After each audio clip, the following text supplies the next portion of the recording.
Ikapitong season ng talent show, may mga bagong hurado.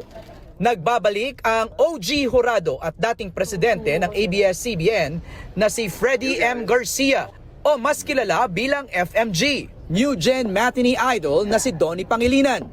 Comedy star for all seasons Eugene Domingo. At Asia superstar Catherine Bernardo.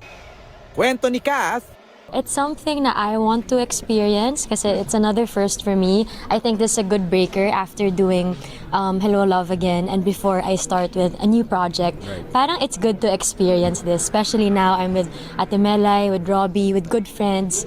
So marami din naman magka-guide sa akin. para kay Uge, perfect combination ang mga hurado sa season na ito.